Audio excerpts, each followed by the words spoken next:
오늘은 철로역정 8번째 시간으로 우리 누가복음 9장 23절에서 26절을 중심으로 살펴보도록 하겠습니다. 저와 함께 교독하시겠습니다.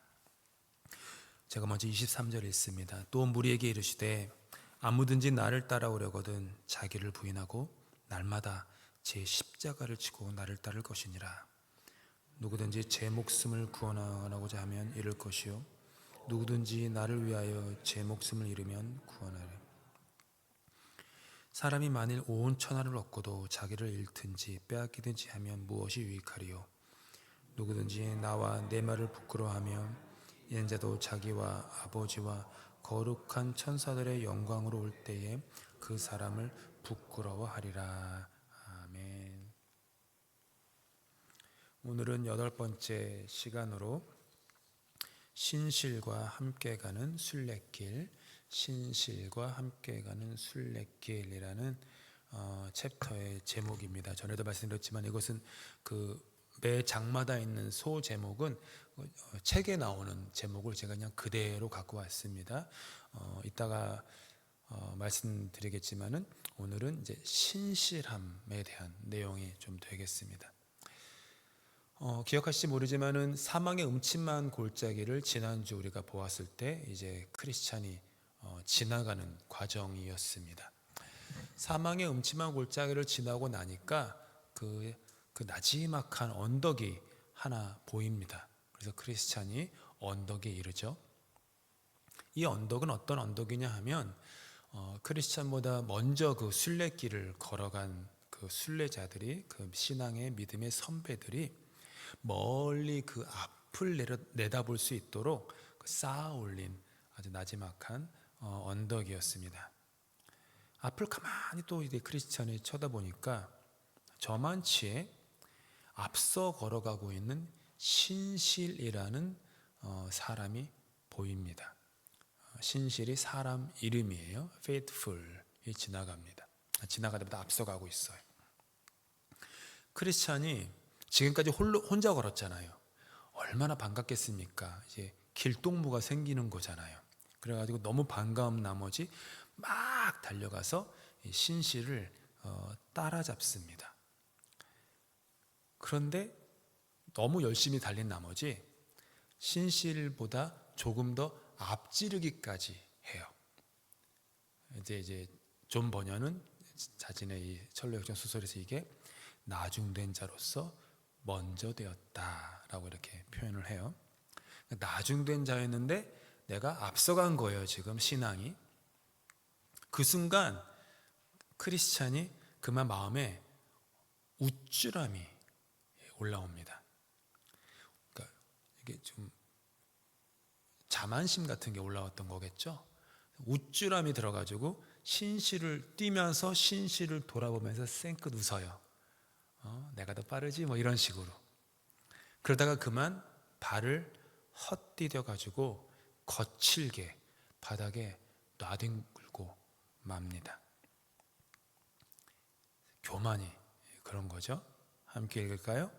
교만은 패망의 선봉이요 거만한 마음은 넘어짐의 앞잡이니라.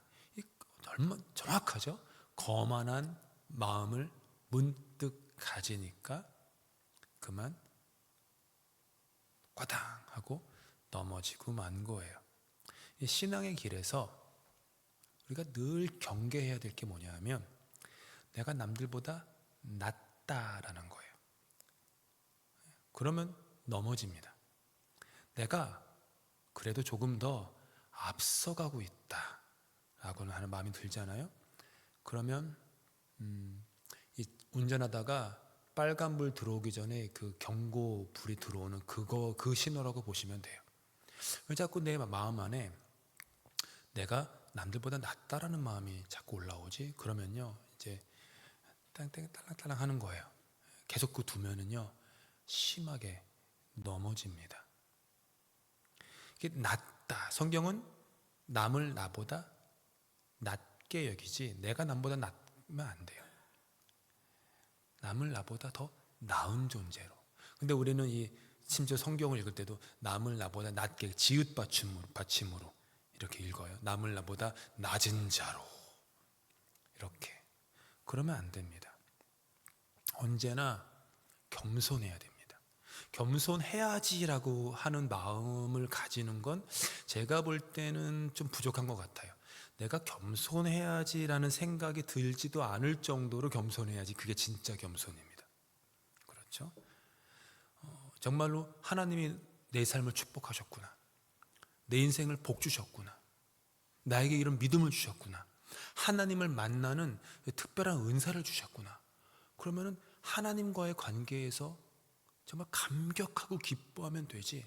그것 갖고 남보다 내가 더 낫다. 내가 더 설교를 잘한다. 내가 더 찬양을 잘한다. 내가 더 기도를 잘한다. 내가 더 신앙심이 좋다. 내가 더 헌신이 더 많다. 뭐 이런 것들이 들어오면요. 그러면 넘어집니다. 크리스찬이 심하게 넘어져요. 소설에 보니까 얼마나 심하게 넘어졌는지 자기 힘으로 일어나지 못할 정도로 넘어져요. 신실이 크리스찬에게 다가갑니다. 그래서 크리스찬의 손을 잡고 일으켜 세워서야 크리스찬이 일어섭니다. 늘 잊지 마십시오. 나의 나된 것은 오직 누구의 은혜예요? 주의 은혜입니다. 나의 나된 것은 주님의 은혜입니다. 교회가 되는 것도 오직 주님의 은혜입니다. 그리고 내 옆에 좌우에 앞뒤에 있었던 동역자들의 손길이 없이는 한 걸음도 뗄 수 없는 연약한 존재임을 늘 깨닫는 시간을 우리는 가져야 합니다. 사이좋게 나란히 걷기 시작한 이 크리스찬과 그 신실은 이제 지금까지 걸었던 순례 여행에서 겪었던 에피소드들을 나누기 시작합니다. 이제 그 내용이 이 챕터의 거의 상당 부분을 차지하고 있어요. 신실은 이렇게 얘기해요. 내가 순례길을 시작할 때부터 크리스찬 당신과 함께 걷고 싶었는데 당신이 먼저 떠나는 바람에 어쩔 수 없이 먼 길을 혼자 걸었다. 그러니까 어떻게 보면은 크리스찬은 순례의 길을 떠나긴 했는데 faithful, 신실, 믿음을 가지고서 떠난 거는 아니었던 거 봐요. 그냥 떠났어요. 왜? 살던 곳이 멸망의 도시니까 멸망하면 안 되잖아요. 그래서 떠나서 교회를 다닐 때도요. 교회 이제 첫 교회 문턱을 넘을 때도 내가 믿음을 가지고 교회 문턱을 넘는다기보다는 어떻게 보면 크리스찬처럼 뭐가 두려워서 삶이 좀 안 풀려서 어려워서 고난이 있어서 그럼 누가 끌어당겨서 그렇게 문턱을 넘는 경우가 사실은 19 정도라고 생각합니다. 믿음이 막 있어가지고 오진 않잖아요. 처음부터 그럴 수는 없잖아요. 크리스찬도 그랬던 거죠. 신실은 크리스찬의 고향이었던 멸망의 도시에 잠시 머물렀던 이야기를 그에게 들려줍니다. 그러니까 크리스찬이 궁금해요. 고향 소식이. 신실이 뭐라 그러냐 하면 하늘에서 불벼락이 쏟아져 가지고 온 도시가 다 타버릴 거야 라는 소문이 도시에 파다하게 퍼졌대요. 근데 그 소문이 파다하게 퍼졌는데 도시의 사람들 아무도 그 말을 믿지는 않더라. 그리고 그걸 믿고 떠난 크리스찬을 조롱하는 사람들이 있더라. 뭐라고요? 크리스찬은 필사적으로 도피하려고 무서워가지고 순례길을 떠난 거야. 겁쟁이여가지고 간이 콩알만 해가지고 자기를 믿지 않고 자기를 확신하지 않고 다른 어떤 신적인 존재를 의지하면서 간 거야. 이렇게 조롱하는 사람들이 있더라는 거예요. 하지만 신실은 그 말을 믿었대요. 그래서 멸망의 도시에 잠깐만 있다가 바로 길을 나섰다고 해요. 크리스찬은 그 멸망의 도시에 나오자마자 처음 그 여정을 동행했던 그 유순한, 이름이 유순한이죠. 유순한 씨의 그에 대해서 물어봐요. 이 유순하는 기억나실지 모르지만은 낙심의 늪에 빠졌다가 처음부터 여행 시작부터 이렇게 힘들면은 앞으로 여정이 얼마나 힘들겠어요 해가지고 다시 도시로 간 사람이잖아요. 그 유순한 씨가 잘 지내고 있습니까? 이제 크리스찬이 물어보니까 신실이 뭐라고 대답하냐면은 멸망의 도시로 돌아온 그를 도시 사람들이 조롱하고 있더래요. 또 그래서 크리스찬을 따라 나섰을 때보다 아마 마음이 7배는 더 형편이 어려워진 것 같다고 얘기를 하는 거예요. 크리스찬이 의아하는 거예요.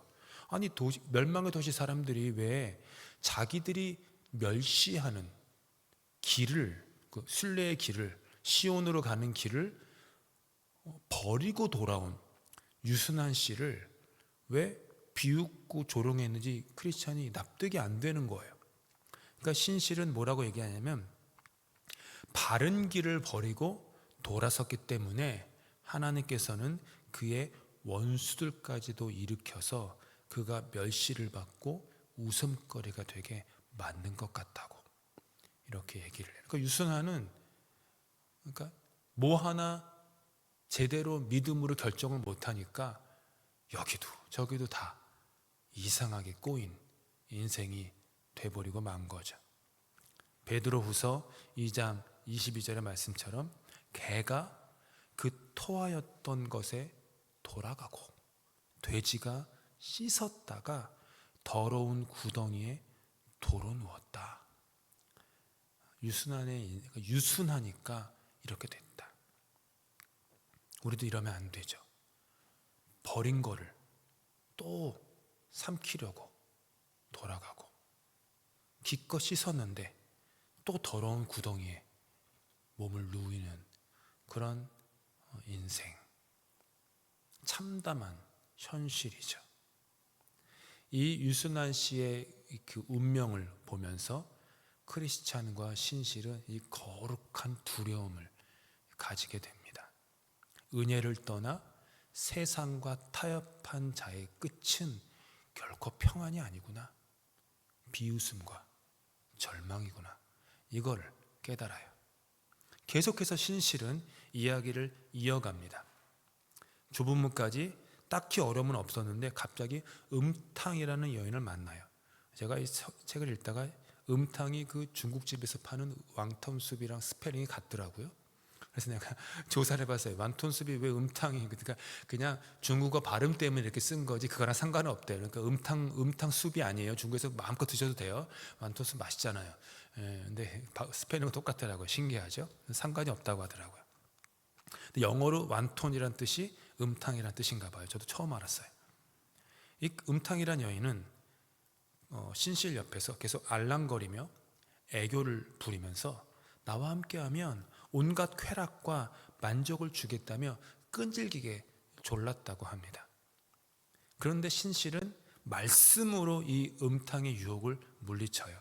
시편 22편 14절 말씀 함께 읽을까요? 음녀의 입은 깊은 함정이라 여호와의 노를 당한 자는 거기 빠지리라. 그래서 그녀를 물리칩니다. 이어서 신실은 자신이 만났던 사람 중에 가장 교묘하고도 끈질긴 원수에 대해 이야기해요. 그 기만시에 가는데, 기만이라는 이름이 도시란 뜻이죠. 기만시, 서울시처럼 기만시예요. 거기에 사는 노인이 있는데 그 노인이 바로 첫사람 아담이라고 자기 이름을 그렇게 소개를 해요. 노인은 신실에게 내가 품삯을 아주 후하게 줄게. 그러니까 내 집에 가서 함께 살면서 일을 도와달라고 얘기를 해요. 이 일은 어떤 일인지는 얘기하지 못하겠지만 엄청난 즐거움을 누리는 일인데, 품삯이 뭐냐 하면은 마지막에 내 상속자가 되는 거야, 이렇게 얘기를 해요. 그러면서 자기 집에는 세상에 온갖 좋은 것들이 갖춰져 있는데 나와 함께 살면은 세 딸과 모두 결혼하게 해줄게. 세 딸의 이름이, 첫째는 육신의 정욕, 둘째 딸은 안목의 정욕, 셋째 딸은 이생의 자랑. 이 딸의 이름이 요 셋이에요. 이 세 딸과 모두 결혼하게 해줘가지고 세상의 모든 쾌락을 주겠다고 신실을 유혹합니다. 처음에는 신실이 좀 혹해요. 근데 이내 가만히 보니까 노인의 이마에 글자가 새겨져 있는 거예요. 그 글자가 뭐라고 써 있냐면은 옛사람을 그 행실과 함께 벗어버리라 라는 글자가 써 있는 거예요. 그래서 신실이, 자꾸 제가 크리스찬이라고 그러네요. 신실이 이 옛사람 아담의 말은 그럴듯한데 결국은 나를 종으로 팔아버릴 생각인 거구나 라는 거 퍼뜩 눈치를 채요. 그래서 뿌리치고 도망가요.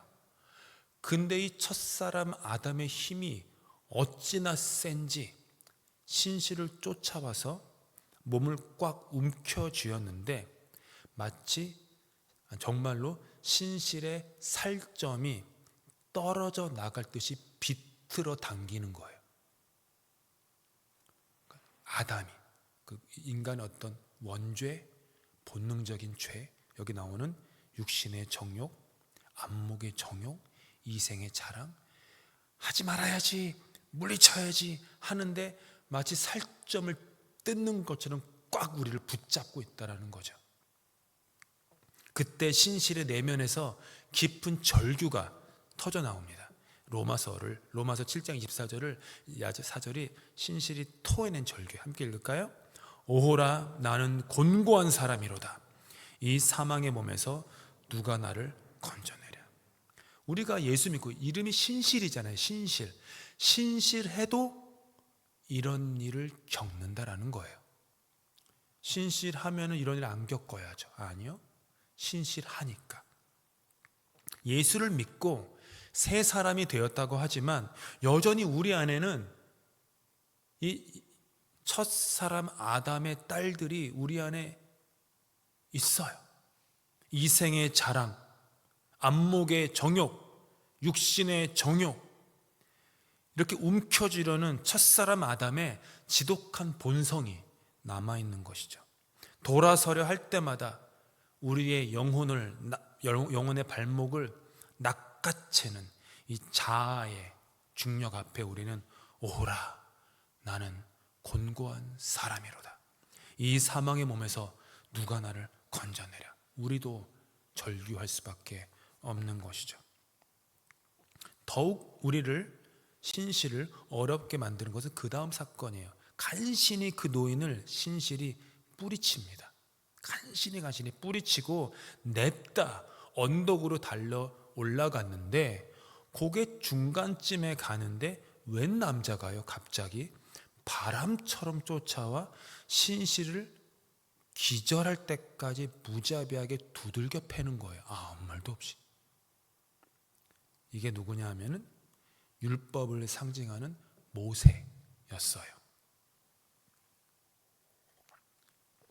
빅토르 위고의 소설 레미제라블에서 빵 한 조각을 훔친 장발장의 과거를 평생토록 쫓으며 정죄했던 그 자베르 경감처럼 율법은 무슨 얘기를 하면 나는 자비를 베풀 줄 몰라. 그 율법이 우리에게 하는 말이 나는 자비를 몰라. I have no mercy. 나는 자비를 몰라. 이게 율법이에요. 그래서 그냥 바람처럼 쫓아가지고 기절할 때까지 율법의 몽둥이로 신실을 무자비하게 두들겨 패는 거예요. 율법으로. 왜 때리냐고 이유를 막 물으니까 신실이 어땠냐면 너 속으로는 은근히 첫사람 아담과 같이 되려는 마음을 먹었잖아. 그래가지고 모세가 율법의 지팡이로 막 신실을 냅다 두들겨 패는 거예요. 기절해요, 신실이.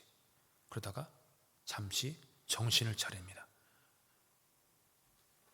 그 모세에게 매달려가지고 제발 율법에게 매달린 거죠. 모세라는 사람이라기보다는 율법에게 계속 제발 살려달라고 비는데 그 남자는 계속 얘기해요. 나는 자비를 베풀 줄 몰라. 여러분 율법에는요 자비가 없어요. 율법은 좋은 겁니다. 로마서에서도 그렇지만 갈라디아서도 말하지만 율법이 있음으로 말미암아 우리로 하여금 옳고 그름을 분별할 수 있게 해줘요. 그게 없었으면 무엇이 옳은지 무엇이 그른지 몰랐을 거예요, 우리는. 그런데 율법주의에 빠지게 되면 율법은 자비를 모르기 때문에 여기 철로역정처럼 그냥 묻지도 않고 사정없이 우리를 두들겨 팹니다. 기절할 때까지. 깨면 또 패요. 정신 차리면 또 패요. 나는 자비를 몰라. 내가 율법주의자가 되면 내 옆 사람을, 심지어 그게 내 사랑하는 사람이라도 나도 모르게 똑같이 정죄의 지팡이로 몽둥이로 두들겨 팹니다. 자비를 몰라, 자비를 몰라 이러면서 이렇게 맞아서 거의 죽어가요, 신실이. 그때 갑자기 한 분이 나타나 율법의 채찍을 막아섭니다. 신실이 막 거의 죽어가고 있는데 누가 막는 거예요. 보니까 그 사람의 양손과 옆구리에 선명한 상처가 있는 거예요. 예수 그리스도였던 거예요. 율법의 정죄를 멈추는 것은 내가 율법을 기쁘게 하고자 하는 나의 완벽한 행위나 도덕적 결백이 결코 아닙니다. 될 수 없어요. 이사야 선지자 예언처럼 그가 찔림은, 그가 채찍에 맞음은 우리의 허물 때문이요, 즉 나를 대신하여 상처 입으신 그분, 그리스도의 십자가가 우리를 살리는 거죠. 신실의 고난은 여기서 끝나지 않습니다. 겸손의 골짜기로 가게 돼요. 그때 불만이라는 사람을 만나요. 불만. 그는 자기와 함께 돌아가자고 끈질기게 신실 옆에서 부추겨요. 골짜기 안에는 눈을 씻고 찾아봐도 영광스러운 게 하나도 없어 라고 유혹해요. 아니 그런 겸손 골짜기 들어가 봤자 너가 너의 삶을 영예롭게 하고 편하게 하고 그거 그렇게 해줄 것 아무것도 없어. 골짜기를 들어가는 것은 그 친한 친구들을 배신하는 건데, 그 친구들이 누구냐 하면은 교만, 오만, 자만, 그리고 세상 영광이라는 내 친구를 배신하는 거야. 그 친구들 기분 상하게 만드는 거야. 겸손의 골짜기에 들어가면 이렇게 막 말려요. 다행히 신실은 불만을 담대히 뿌리칩니다. 그런데 또 더 큰 원수가 기다려요. 가장 어떻게 보면 교묘한 원수, 치명적 원수. 그게 바로 수치심이에요.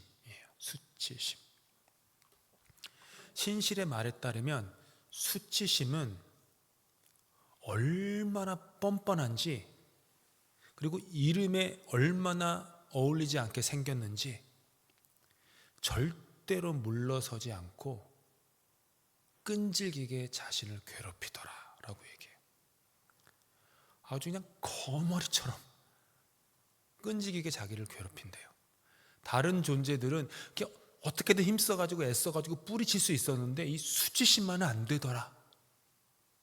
수치심은 신실에게 다가가 속삭입니다. 신앙은 가련하고 천박하고 비열한 짓이야.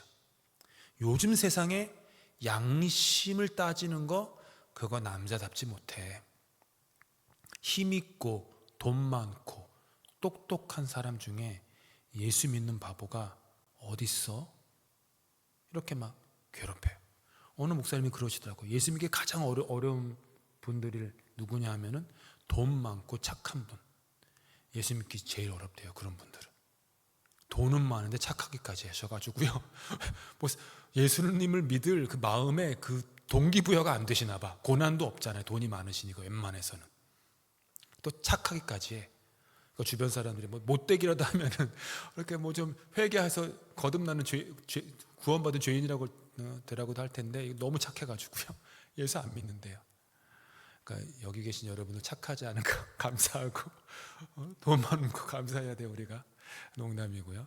수치심이 계속 신실을 괴롭혀요. 전 이 괴롭힌 말이 되게 좀 마음에 와닿았어요. 그 말을 그대로 제가 그냥 읽어드리면 이거예요. 설교를 들으면서 울고 슬퍼하는 거 창피한 일이야. 예배가 끝나고 집에 가면서 한숨을 쉬고 탄식하는 건 자기의 어떤 죄를 깨달아가지고 한숨을 쉬고 탄식하는 것 수치스러운 일이야. 아주 사소한 잘못을 해놓고 이웃에게 용서를 구하거나 값을 치르지 않고 가져온 남의 물건을 반드시 변상하는 일들은 다 부끄러운 일이야. 더구나 신앙은 사소한 과오를 빌미로 사람을 아주 이상하게 만들어. 신앙 안에서 형제 자매랍시고 비천한 인간까지도 존중하게 만드니 이 얼마나 창피한 일이 아니고 뭐야? 그러니까 수심이 그냥 거의 방언 터지듯이 신신한테 막 쏟아부어요. 책에 보니까. 우리가 살아가는 세상과 비슷하지 않습니까? 세상은 설교를 들으며 눈물 흘리는 우리의 모습을 감정적이라 조롱하기도 하죠. 심지어 같은 교인끼리도 그럴 수도 있어요. 작은 잘못에도 양심의 가책을 느껴 사과하면 바보 같다고 비웃어요. 제가 우리 새신자반 때 성경 공부할 때 얘기 드렸나요? 교재를 만드신 이재철 목사님이 제네바 한인교회에서 3년 동안 선교 목사로 사역을 할 때 얘기해 드렸죠. 교인 집에 방문할 때마다 반드시 모든 교인들의 집에 있는 게 하나가 있었대요. 뭐죠? 대한항공 담요. 모든 가정이 대한항공 담요를 가지고 있대요. 근데 그 대한항공 담요는 가지고 오면 안 되는 담요예요. 비행기에 놔둬야 되는 담요. 근데 그 담요가 저도 대한항공 안 타본 지 오래됐지만 예전에 타봤을 때 그 담요 저 덮어봤거든요. 되게 좋아요. 특히 한국 분들은 저는 전혀 쓸 줄 모르지만 고스톱 칠 때 좋아요. 대한항공 담요가 그걸 그렇게 고스톱 칠 때 그걸 쓰시더라고요. 보면. 근데 목사님이 보니까 그걸 다 갖고 온 거예요. 또 한마디 하셨죠. 도적질했다고. 크리스찬이 도적질했다고. 그래가지고 다 그거 대한항공에 돌려준다고 난리도 아니었대요. 주님 믿고 있을 때도 그러셨던 것 같고. 우리 교회 그 주차장에서 교육관 쪽으로 들어오는데 보니까 쇼핑 카트가 하나 있네요. 오늘 다들 보니까 푸드베이직이에요. 푸드베이직 거예요. 누가 지나가던 사람이 끌고 와가지고 교회에다 버리고 갔겠죠. 아마도 우리 교인 중에 갖고 오실 분은 없잖아요. 가져오셨어요? 아니죠. 근데 제가 볼 때는 저쪽 잔디밭 저기 떨어져 있었던 것 같은데 아마 장로님이 보기 싫으니까 옆에다 두신 것 같은데 그런 일들 그거 어떻게 좀 갖다 놓으시면 좋겠어요. 우리가 쓰지 마시고 그런 거 하나하나 수치심이 바보 같다고 비웃는 거죠. 근데 신실은 이 세상의 조롱 앞에 움츠들지 않고 얘기해요. 바울의 고백처럼 형제들아 너희의 부르심을 보라. 세상에 지혜 있는 자가 많지 아니하다 하면서 자신의 연약한 사실을 그대로 인정합니다. 그리고 누가복음 16장 15절의 말씀을 무기삼아 수치심을 향해 일갈하죠. 사람 중에 높임을 받는 그것은 하나님 앞에 미움을 받는 것이다. 이런 고백하기 쉽지 않습니다. 사람 중에 높임을 받는 거 우리 너무너무 좋아하잖아요. 인정받는 것. 근데 사람에게 높임 받으면 하나님께 미움 받는다. 제가 한때 존경했던 목사님은 그러시더라고요. 사람으로부터 너무 많은 상을 받으면 천국에 올라갈 때 상이 없다고 다 써가지고 그러니까 자기한테 상 주지 말라고 그러시더라고요. 하늘의 상을 바라보며 살아가는 것. 신실은 그러다가 문득 하나 깨닫게 돼요. 이게 중요한 포인트인데, 수치심이 수많은 말을 했는데 인간에 대해서만 말을 하더래요. 그 말 속에 하나님이 없었고요, 그 말 속에 성경의 말씀이 없더래요. 단 한마디도 그 말이 들어가 있지 않았다.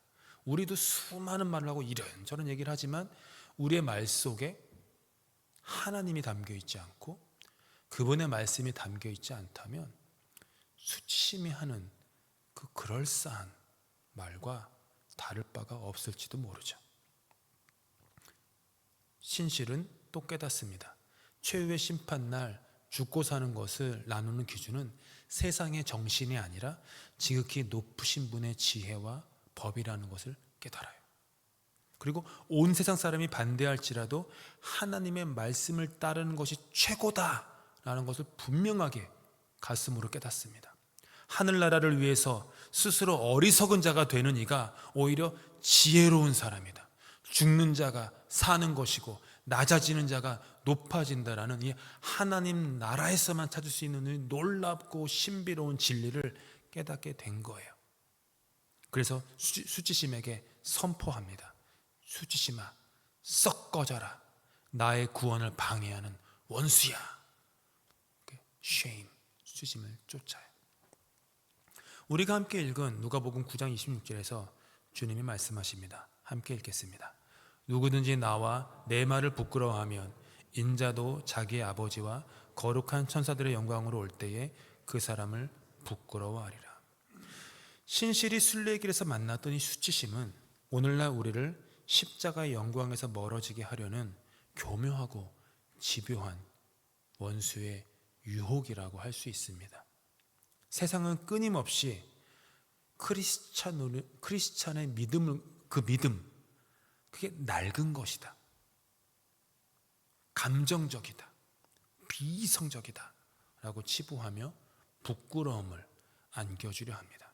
또 세상은 알게 모르게 그런 얘기를 해요. 얼마나 사람의 내면이 연약하면 신을 찾으러 가. 이렇게 얼마나 자기에 대한 컨피던스가 없으면 의존증에 빠져 있어. 이렇게 얼마나 그 자기에 대한 확신이 없으면 기도라는 걸 해. 이렇게 얘기하기도 하죠. 하지만 우리가 걸어가는 십자가의 길은 결코 수치스러운 길이 아닙니다. 부끄러운 길도 아닙니다. 십자가의 은혜는 우리 삶의 방향을 재정립해요. 십자가의 길은 아래로는 우리 안에 남아있는 첫사람 아담의 본성을 말씀 앞에 정직하게 직면하여 하나님의 은혜를 구하는 자리로 내려가게 합니다. 동시에 위로는 세상의 조롱과 수치심을 뚫고 오직 하나님 한 분만을 높이며 찬양하는 참된 예배의 자리로 우리를 비상하게끔 합니다. 그리고 이 수직적인 십자가의 은혜는 우리의 삶을 수평으로 뻗게 하죠. 오늘 설교의 첫 장면에서 혼자 앞서가려다 넘어진 크리스찬을 신실히 다가와 일으켜 주었다고 했습니다. 우리의 신앙이 홀로 걷는 길이 아닙니다. 말씀과 기도를 중심으로 모여서 서로의 연약함을 나누고 넘어진 지체에게, 그 넘어진 크리스찬에게 우리가 말씀과 기도라는 신실함의 손을 내밀어 줄 때 우리는 다시 일어나서 함께 순례의 길을 걸어갈 수 있습니다. 이렇게 공동체의 발걸음이 하나씩 둘씩 모일 때 이 생명의 복음은 교회라는 담장을 넘어 이웃과 열방을 향해 뻗어나가는 아름다운 전도와 선교의 열매로 맺어지는 것입니다. 사랑하는 성도 여러분, 때로는 율법의 정죄감에 짓눌리고 유혹과 고난 앞에 한없이 작아질 때가 있습니다. 그럴 때마다 나의 연약함과 넘어짐을 잔인하게 후려치는 율법의 채찍을 대신 맞으시며 양손과 옆구리에 선명한 상처로 나의 상처를 덮어주시는 예수 그리스도 한 분을 바라보실 수 있기를 바랍니다. 이 고난 주간에 우리가 걸어가는 이 길이 홀로 걷는 길이 아니라 이 주님께서 십자가를 지시고 우리와 함께 동행하고 있음을, 그 모든 것을 막아서 지켜주시고 보호하고 계심을 늘 믿으며 우리에게 주어진 그 순례의 여정을 신실하게 걸어가실 수 있는 저 여러분 다 되실 수 있기를 예수님의 이름으로 축복합니다. 기도하시겠습니다. 우리를 끝까지 사랑하시며 포기하지 않으시는 자비로우신 하나님, 오늘 신실과 크리스찬의 발걸음을 통해 우리가 걸어가는 이 믿음의 길이 결코 부끄럽거나 초라한 길이 아님을 깨닫게 해주시니 감사합니다. 율법의 차가운 정죄와 우리 자신의 뼈아픈 실패 앞에서도 우리가 절망하지 않을 수 있는 것은 우리를 대신하여 채찍에 맞으시고 십자가에서 양손과 옆구리에 선명한 상처를 입으신 예수 그리스도의 사랑 때문임을 고백합니다. 주님, 세상이 끊임없이 우리의 신앙을 향해 조롱과 수치심을 안겨주려 할 때 세상의 헛된 영광을 구하지 않고 오직 십자가의 은혜 아래로 더 깊이 뿌리내리게 하여 주시옵소서. 나 혼자 앞서가려는 우쭐함에서 벗어나게 하시고 행여 헛디뎌 넘어진 지체가 있다면 기꺼이 다가가 신실의 손을 내밀어 주는 따뜻한 공동체가 되게 하여 주시옵소서. 이 아름다운 생명의 사귐이 교회의 담장을 넘게 하여 주시옵소서. 아직 주님을 알지 못하는 이웃들과 열방을 향해 선교와 전도의 넉넉한 열매로 뻗어나가게 하여 주시옵소서. 우리를 죄에서 구원하신 예수 그리스도 이름으로 기도합니다. 아멘.